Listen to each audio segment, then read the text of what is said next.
All right. Welcome to the video where we get down into some real good details, financing investments with other people's money. And we're going to go over strategies for securing financing, mortgages, private lenders, real estate partnerships. But it's your strategies you use, Tony, how to use as little money as possible. Yeah. Oh, and for housekeeping, we are on video number 2.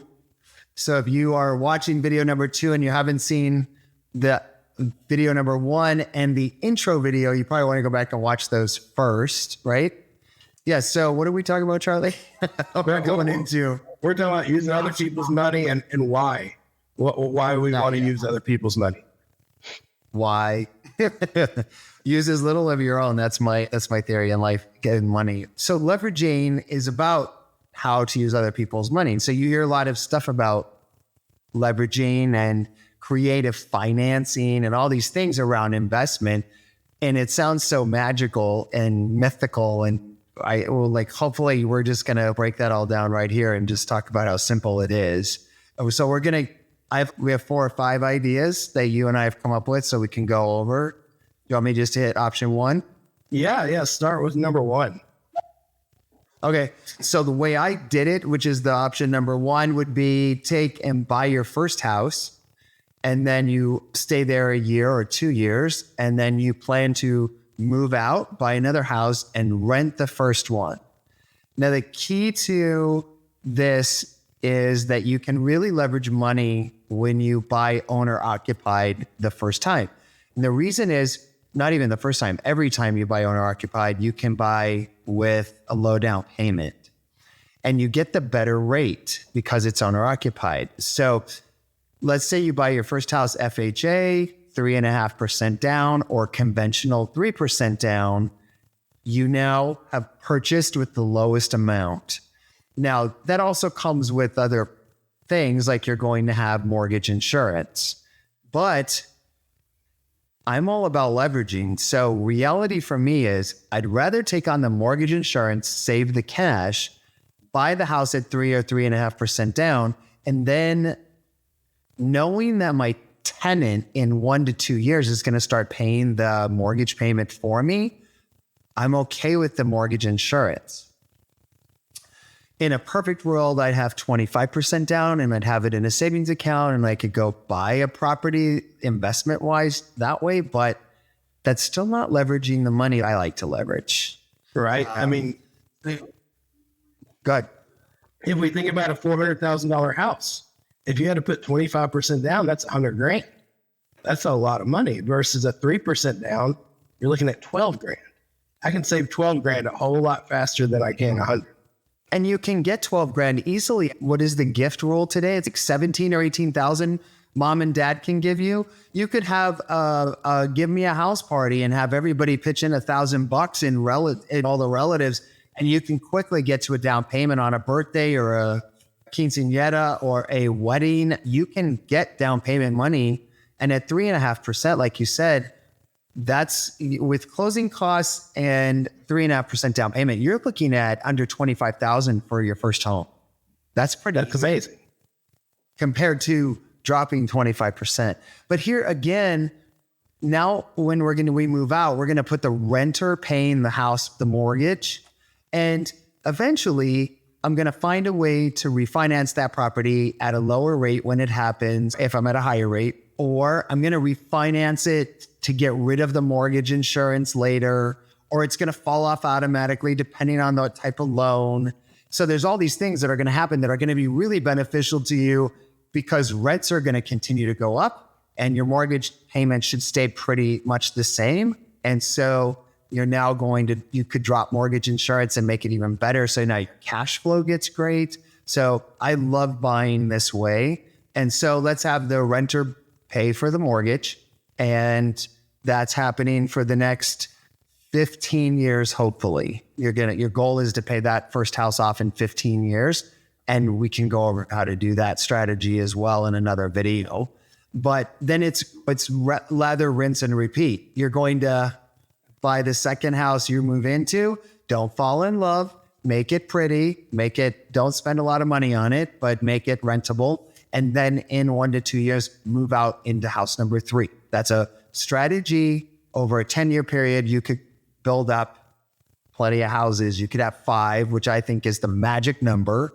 If you have 5 houses and they're all worth $400,000 today, and you would be a multimillionaire by the time you retire, and somebody would have paid all the bills for you, except the down. I love this because it's very doable. Like you mentioned, the interest rate is lower than if you had an investment. And you know, one of the other things that I really love about this is it makes the home buying process more of a business process than just emotion. So as my clients buy this home, we're looking, hey, is this going to appreciate? Is this going to rent? Is it something that I'm happy to live in for 1 or 2 years? But it gets out of is this a house that I'm going to live in forever? And really helps just build that wealth if that's the strategy you want. But now that you bring that up, it also means that because when you say that way, you're looking at it more of a business transaction. You're going to be a better home buyer, right? Because you will think about all those other components that help a house on resale value and appreciation value in the long run. So even if you didn't buy to invest and you just bought to live, you'd still be a better buyer if you thought this way, right? Because that asset's going to do better for you in the long run. And if, let's say you cash out in 30, let's say you buy it and just pay it off yourself and you cash out and 30 years, it's all paid off and you move to the Bahamas, you're going to have more money by looking at this as an investment in a business transaction. So it's a great way for any buyer to be looking at how to buy a house. Plus, if you're going to stay just owner occupied forever, then also things that come with that. Yeah. Yeah, I love this strategy. There's pros and cons, of course, to doing this. One of the pros would be you really get a low down payment. Little bit of your own money is invested in there. I think one of the cool things we just talked about was if you bought 5 houses at $400,000 each, you have $2 million and you spent $125,000 probably. That's pretty awesome. Wait, that gets better. In 10 years, those should be worth $4 million. If things always stay on the same trajectory, those should double on the 10-year rule. In 10 years, they might be worth $4 million. And now you've still only spent 125. How big is that? That's amazing. If you paid them all off in 15 to 20, you may have $1 million. You may have $8 million in the bank. Right? And that's crazy. And how you can use that money is going to be even more crazy. So the bad side of this strategy is you have to keep moving every few years to build up that portfolio. But I don't know if that's bad. I did it. I didn't. I just moved around within the same area. So right. Not that bad. That's really the only con to this strategy. Right. Is you've got to move. Yeah. And when you're younger and you have less stuff, that's easier. And if you're going to do that, you're not going to probably collect as much stuff in the house, which means you're going to spend less money and save more. So this might be a really good strategy for that as well, just for thinking that through. Yeah. Creates a little minimalist lifestyle. Nothing like being in a house. We cleaned out my grandmother's house and she'd lived there for 40 years. The amount of stuff that was in that house collected was amazing. Yeah. I think we've all had that bad experience and not know what to do with it. So that's awesome way.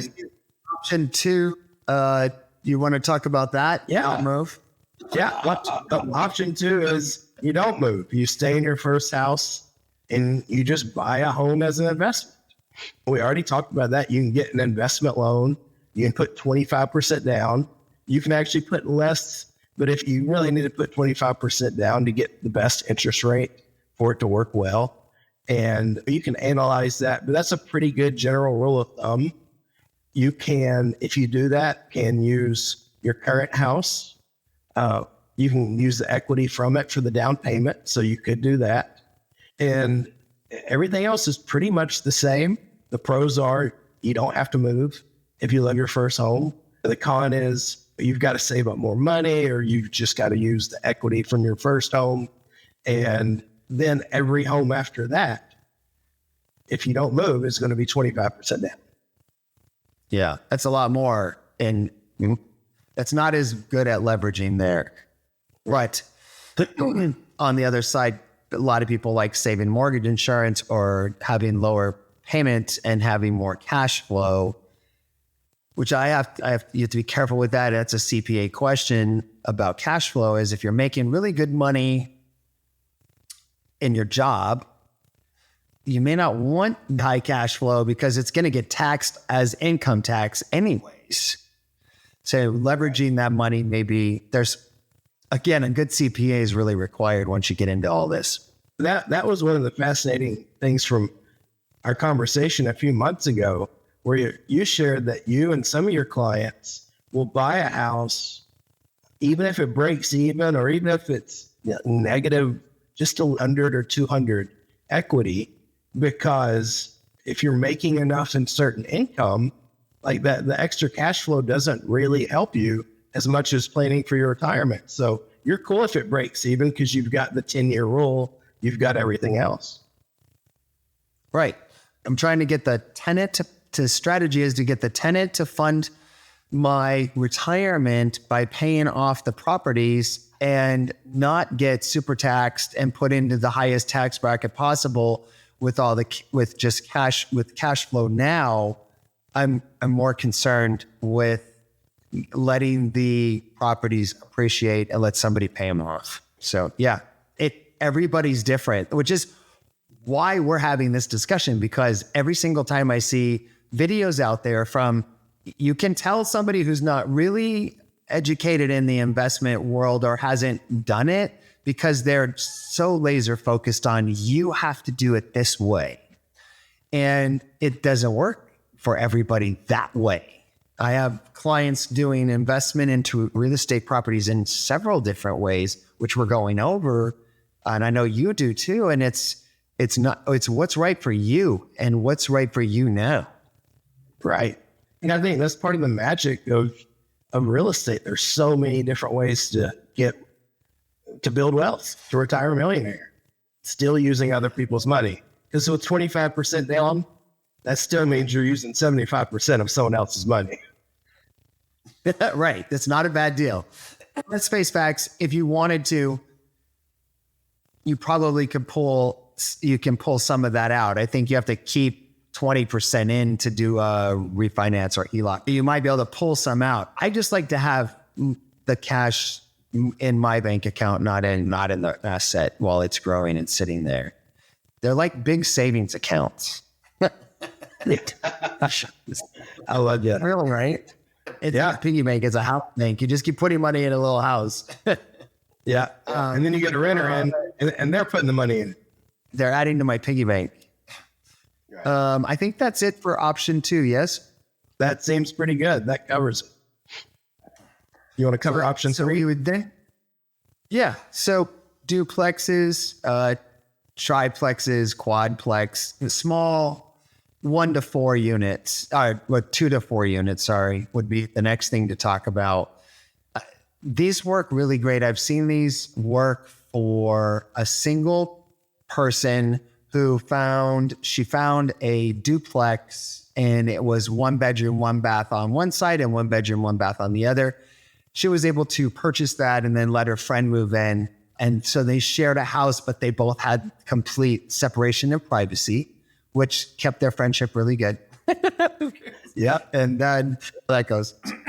And then the friend was paying the half of the mortgage, which is really great because the two of them live there, and it lets the owner in easier with half that mortgage being paid.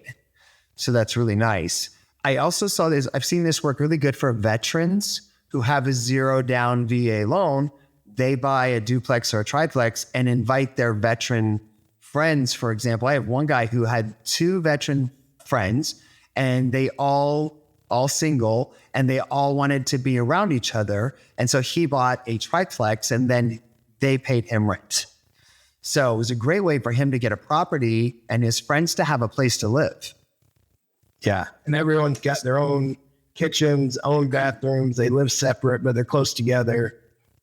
Really great. That could be a very good working situation for all of them. I think it's also great because maybe one of those friends doesn't have great credit. They have higher debt to income because they bought a car mistakenly before they thought about buying a house. That's a tip of the day. Never buy a car. If you're thinking about buying a house, you buy the car afterwards every time. So yeah. So I think the pros that talk about is that, which we covered, but usually that means that the cost for the mortgage is going to be much less for the purchaser because they're going to have somebody obviously sharing the price of the mortgage. So that's good leveraging. That gives you an immediate tenant versus buying a house owner occupied and then moving. When you move, you get a tenant. In this case, you have a tenant immediately helping you buy the house. So that's pretty cool. Right. The other thing that's nice about buying in a duplex situation, for example, and moving in is I think you instantly get tax deduction benefits on that tenant. So that would be something to talk to a CPA about because I would think that unit is now a tax deduction. So you start tax deductions, which is great. And I don't know about you, Charlie, but from a landlord point of view, you're going to be now right there learning about being a landlord with a friend or whoever your tenant is. You're going to be right there on the property, on site, easy to manage, figure it out. I think it makes you a better landlord in the future when you're not there. Yeah. And it is nice. My first house was like 45 minutes away and my second one is 10 minutes away. It is nice to have one that's close to me. And I am better because I can just drop things and get there and be more responsive. And yeah, it's a great way to learn that way. Yeah. And don't you feel better too about, I don't know, there's some sort of ease of knowing you're close to your tenants and your houses for checking in, making sure if they need something, or just checking up on the property, making sure you do drive-bys and the yard looks good or whatever. The trees don't need trimmed or whatever it is you're checking on. It's easier. Yeah. Yeah, it's easy. Once a month or however often, I can just drive by on my way to the store. So I'm going to check on it. Yeah. That's perfect. Yeah, we did. Yeah. I have 5 all in a row off of the same artery, so I could do all 5 probably in 30 minutes. The downside to the duplex thing is probably, I don't know if you can think of something, Charlie, the only thing I can think of is smaller space. You're going to probably get a smaller unit to start out that way, which isn't a bad thing, especially with the tiny home movement. And then you're going to be living next to somebody. So you're going to have a shared space. Better than an apartment probably, but you're still going to have a shared space because you're going to have a duplex probably touching walls. Yeah. A lot of times here in Nashville, there's fewer of them. And sometimes there's more competition because there's not as many that are on the market as a regular site-built house. So that's probably one of the only other downsides I could think of. They're harder to find here. Yeah. Tucson's got a good inventory of duplexes, but they're very popular for investors. Might be a little hard to get hold of, but we can always find one. I haven't had a problem. I think that's it for that. For you? Yeah. Which leads us to the fourth option, which is you buy a house that already has a guest house or already has an ADU. This is one of your specialties, that ADU niche. And it's similar to a duplex in that you live in one and you can rent out the other, but it's different because they're completely separate houses. And you found some really neat things about it with the right lender and being able to qualify for more. Share about that. Yeah. So one of the things we had a client who wanted a guest house or an ADU. And so what we did was we started talking about if we put the ADU on, what would the cost be to put the ADU on the property? And then what would the possible rents, what are the projected rents for that property starting at today's baseline? We looked at lending and for example, we have an ADU product in Tucson where it's a 1-bedroom, 1-bath ADU. and it's 110,000. It's built on site. That's everything for 110,000. The lending we've secured for that ADU, the loan for that would come out to be $800 a month. And the projected rents in Tucson for that unit are $1,100 to $1,300. So if you put the ADU on the property, you're instantly going to have most likely 300 average cash flow. So anywhere from 200 to 400 cash flow, which could be very helpful to the mortgage you're paying on the front house, right? So now you're supplementing some of that mortgage. So you don't, if it's your first home, it's going to feel a lot less stressful to have a little income coming in. The other thing about adding the ADU is now it adds value to the property. So if you ever did sell it, it's added value to that. Yeah. And I guess that would be the same if you wanted to pull equity out of the house, like you wanted to get a loan against the house. The additional equity would help with that as well, I would assume.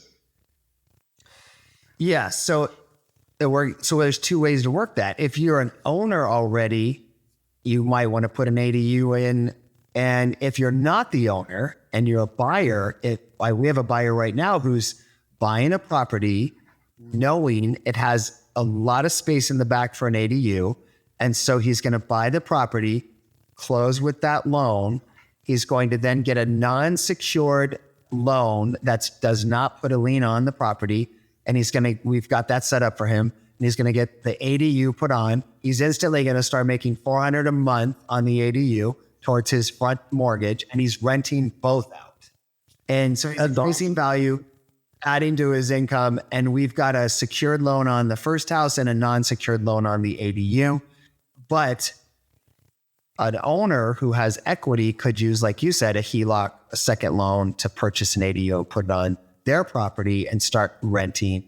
Then wouldn't that be cool if you sold that property, you kept that property, you bought another one, and now you have a house with an ADU sitting on it. So you have two rentals. You created a duplex, like you said.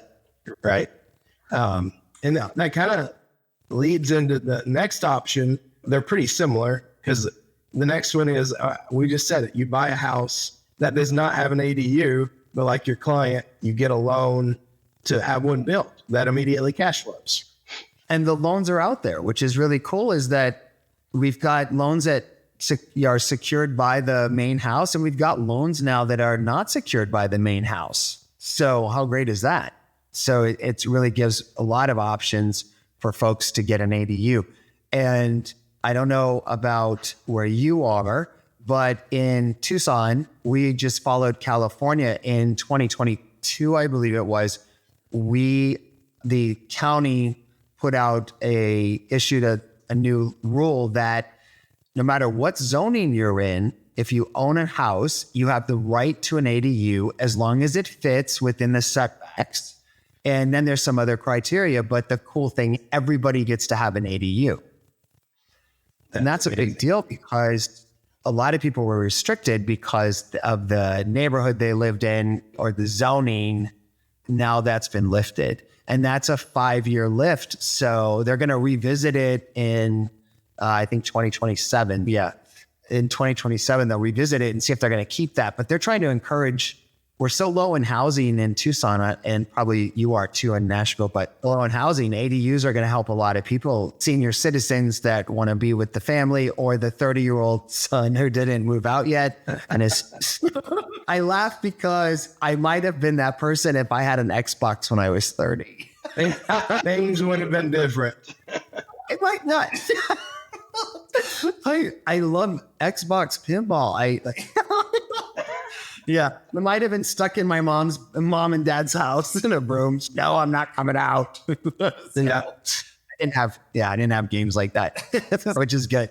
Yes. So I was going to say, if you've got that person, you can put them in the ADU, then we can arrange for them to get a gift so that they can buy their own house using the first strategy to get them out and get them starting to build their own wealth. We move the son or the daughter from the main house to the ADU, get them used to tiny spaces, and then we get them set up and start saving money, and we show them how to buy their first house, and then we help them to become a multimillionaire. I think it's doable. Yeah. And mom and dad thrilled. Exactly. Hey, Yeah. we could wear little capes, Charlie, that say house hero. Mom and dads would be like, "You're my hero." Thought we'd never get rid of Jake. And now look at Jake. He's got his own little portfolio. Yeah, that'd be awesome. I think did we go over the pros and cons ideas of this? Obviously, if you're going to have a tenant on your property, there's a con.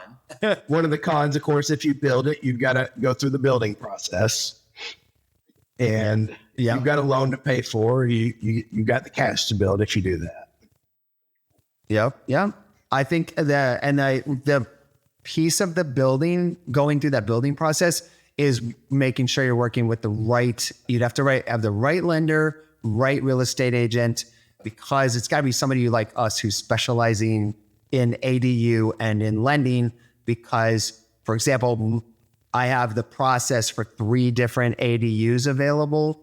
And so that makes that a lot easier for that buyer, because we've already packaged that all up and we know how to go through that process and make sure the builder's getting parts done and how the money's getting to the builder to get their draws and all the stuff they need. It's really a specialty thing. You really need the right real estate agent and loan officer. And we should probably mention, Charlie, so I'm in Tucson, Arizona, southern Arizona. So we service like Oro Valley, Marana, Vail, Coronado, Catalina Foothills, Tucson, Cerrito, Green Valley.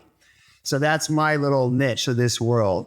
And then Charlie, where are you? In Nashville? So I'm in Nashville, serve Franklin, Tennessee, Wilson County, Sumner County, Gallatin, Hendersonville, Murfreesboro, the circle around Nashville and the suburbs. So if you're watching this and you are thinking you want to do this, but you're not in one of our 2 areas, Charlie and I are super connected around the United States to really good real estate agents and loan officers. You could call us and we would go through the process of finding them for you, getting you a referral, and it would not be a cost to you at all. We would just set it all up for you. So you would call us first and then we could take care of it and get you in touch with the right people. Because this component gets complicated and not everybody thinks they could just buy an ADU, but it can be it could really mess up here. Not that you couldn't mess up in other stuff with the wrong agents or whatever, but you really want to be careful to make sure you have all the right people. That'll help your entire retirement planning to have the right people on your side. And there's probably a lot of people that say that's not possible. Even in Tucson, some people would probably say it's not possible, but we've done the work to figure out this is how it is possible. And you got to find the right people that have done that, know how to make it work where you're at. Absolutely. All of this stuff we're talking about, we need to give is like a how to hire. Don't you have, Charlie, like a how to hire the right agent? If you're going to a different city and I'm going to a different city, I'm getting a real estate agent at the beach house that knows a lot of certain things that I want on my checklist. We should make that available with the strategy checklist we're offering here too. So we put that in there. Yeah. We'll put that in there too. To find the right agent. Yeah. So how to hire the right agent. Let's give them on this video the strategy checklist. So that'll help you plan what strategies are going to work for you. So we can have that conversation with you or whoever we refer you to. And then let's get you ADU information. If you're interested in that, we can also get you ADU information and how that works. And because there's general ADU stuff, and then there's Charlie specific and Tony Ray specific for our areas as well as others. So, don't you think? Yeah. We'll have that. There will be a way for you to get that information, probably right below this video. There will be a button somewhere around here to get that information. And so get that there. It's a bug. No. I think what we'll probably do is get a QR code and then put it on behind this video after we're done. Let's have a QR code and a link in the text. And then you can fill out a form, and then we'll send you the information, whatever it is you're requesting. Does that work, Charlie? I think we can figure out a way to do that. Okay, we got a guy. Awesome. All right. Well, so the next video, we're actually talking about lending, how to get down payment money, how to get the loan. Really excited to get into that. So if you're interested, check the next video where we go into that. Yeah. So on the lending thing, there's a big key to that. It's like you don't know what you don't know. And the right lending is big because it could save you thousands and thousands of dollars to be with the right loan officer. I can't tell you how many people I've seen over 30 years of selling real estate that got wrong loan officers and wrong investors, and they lost so much money and they had no idea. So yeah, that'll be fun to talk about lending. We'll see you guys on the next video.